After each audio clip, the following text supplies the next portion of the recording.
Bienvenue dans la semaine en France. Focus sur les Jeux de Paris. La cérémonie d'ouverture se tiendra le 26 juillet prochain sur la Seine.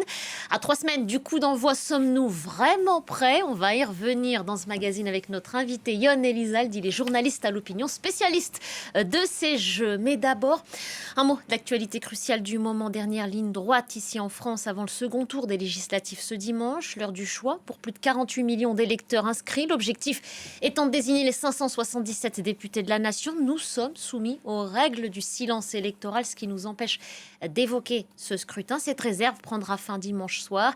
Et nos équipes seront mobilisées pour cette soirée électorale. Édition spéciale à compter 19h heure de Paris aux côtés de nos confrères de la chaîne parlementaire. Ce qui a marqué l'actualité en France, ce sont les noms de ces deux grands cinéastes placés en garde à vue. Benoît Jacquot et Jacques Doyon, âgés respectivement de 77 ans et 80 ans. Ils font tous deux l'objet de plaintes déposées par plusieurs actrices. Les deux hommes contestent les faits. Jacques Doyon a été relâché sans poursuite à ce stade.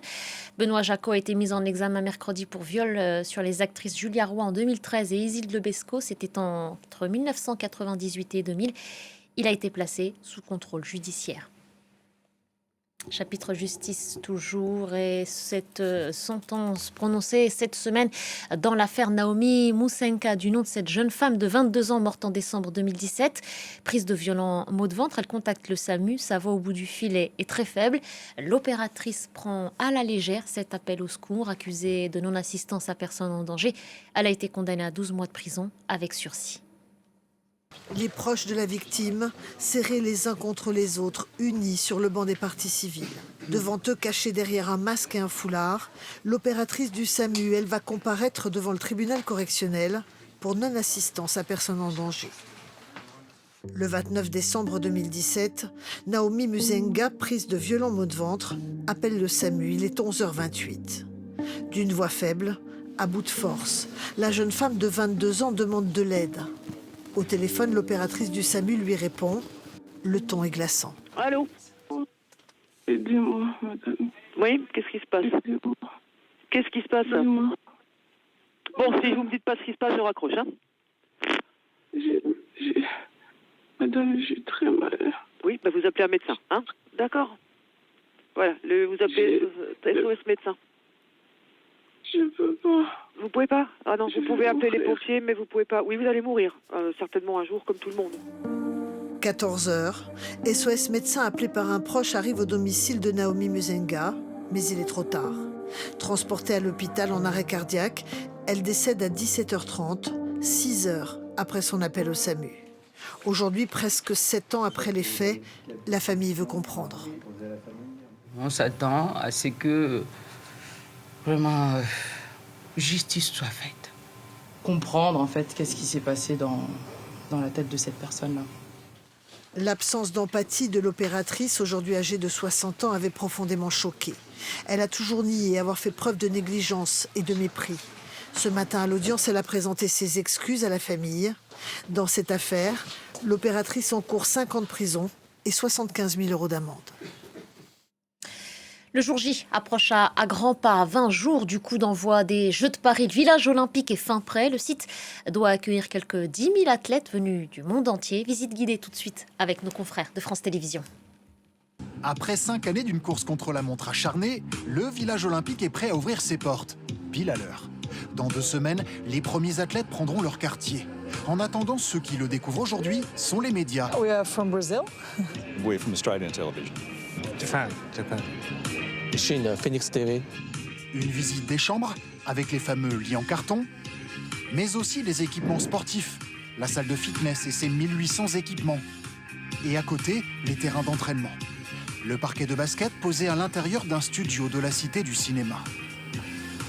Je sais que le bureau des légendes a été tourné ici, scène de ménage également était présent. Et donc nous avons loué tous ces espaces pendant la période des Jeux pour y placer les sites d'entraînement. Donc là, on a du basket et en tout, c'est 9 sports qui sont représentés. Du breakdance ou encore de l'haltérophilie. Mais le village, c'est aussi une vie de quartier qui devrait tourner autour de ce café sur la place principale où se trouvent de nombreux services. Supérette, salon de beauté et même bureau de poste pour envoyer une carte postale de la ville lumière. comme dans un bureau de poste classique, en fait, vous avez toujours un comptoir sur lequel vous avez la balance qui va nous permettre de peser les colis. Des colis, des lettres, des timbres et la traditionnelle boîte aux lettres jaunes. À l'autre bout du village, la façade du bâtiment des Français est déjà décorée. Les Bleus ont choisi de loger près de la polyclinique, mais aussi non loin de la cantine. Le temps des Jeux, le plus grand restaurant du monde. 40 000 repas, soit l'équivalent de la ville de Chartres, à faire manger chaque jour. Puis là, on arrive dans ce grand espace. Pourquoi je dis grand? Parce que c'est le restaurant le plus important en termes de thématique. C'est la thématique asiatique. C'est le restaurant qui offre 900 places assises pour les athlètes. Un village qui se veut exemplaire d'un point de vue écologique, avec voiturette électrique et initialement sans climatisation. Les appartements se contentent d'un système de refroidissement au sol et de ventilateurs. Mais toutes les délégations n'ont pas été convaincues. Plusieurs ont commandé à leurs frais 2500 climatiseurs mobiles. Et puis avec nous en plateau aujourd'hui, Yon Elisald. Bonjour Yon, Bonjour. vous êtes journaliste à l'Opinion. Vous suivez pour ce journal la préparation de ces Jeux Olympiques. Alors on vient de le voir, le village est fin prêt, c'est beau, c'est bien. Mais qu'en est-il des épreuves dans la Seine? C'est ce dont on parle depuis plusieurs jours et c'est pas très rassurant. Alors, c'est vrai que bon, sur les installations, comme la promesse était de faire des jeux sobres, il y a très peu d'installations sur le long terme. Il y a principalement effectivement le village olympique qu'on vient de voir. Il y a aussi l'Adidas Arena, il y a la piscine olympique. Donc ça, c'est prêt, c'est bon, dans les temps, dans les budgets, tout va bien. Il y a quand même une interrogation effectivement sur l'eau de la Seine. Derrière vous, on la voit. Parce que un des défis un peu fous de ces JO, c'est de faire courir de faire les épreuves de natation, marathon et de triathlon dans la Seine. Or, il y a dans ces JO un peu une notion d'héritage, c'est-à-dire de laisser pour après les JO quelque chose pour les habitants, que ça puisse bénéficier à l'ensemble des habitants après les JO, que les investissements puissent servir sur le long terme. Donc l'idée, c'était, voilà, c'est un vieux feuilleton, Jacques Chirac le promettait déjà en 88, de profiter de ces JO pour rendre la Seine plus propre, d'y faire courir donc ces athlètes, enfin d'y faire nager en l'occurrence, et ensuite que le grand public puisse s'y baigner. Donc c'est ce qui va se passer à partir de 2025. Mais il y a un problème. Ah, les analyses sont pas rassurantes. Voilà. C'est qu'en fait, il y a eu 1,4 milliard d'euros d'investissement public pour faire des énormes travaux dans quelque chose qui s'appelle le plan baignade. Notamment, il y a la création d'un immense bassin de rétention à Austerlitz. Le problème, ce que les organisateurs n'avaient pas pu prévoir, c'est qu'il a fait une météo désastreuse depuis 6 mois, assez horrible. Et du coup, en fait, les eaux usées et les eaux de pluie se mélangent. Donc, même si les nouveaux ouvrages ont été mis en service, semaine après semaine, il y a un bulletin de relevé de la qualité de l'eau de la Seine qui montre que non, en fait, l'eau est toujours très polluée. Il y a quand même une lueur d'espoir jeudi, parce que pour la première fois, dans le dernier bulletin, on a vu que pendant 4 jours, l'eau a été baignable. Alors, pendant 2 ou 3 jours, elle ne l'a pas été, mais pendant 4 jours, elle l'a été.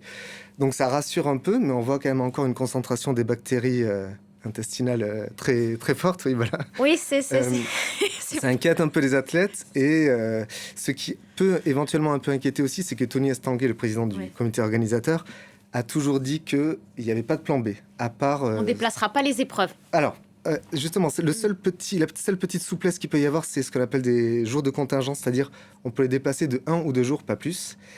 Et là, je pense que voyant la crainte monter, je crois que c'était dans le week-end, jeudi, il me semble, il a quand même dit à l'équipe que, OK, il y avait quand même un plan B.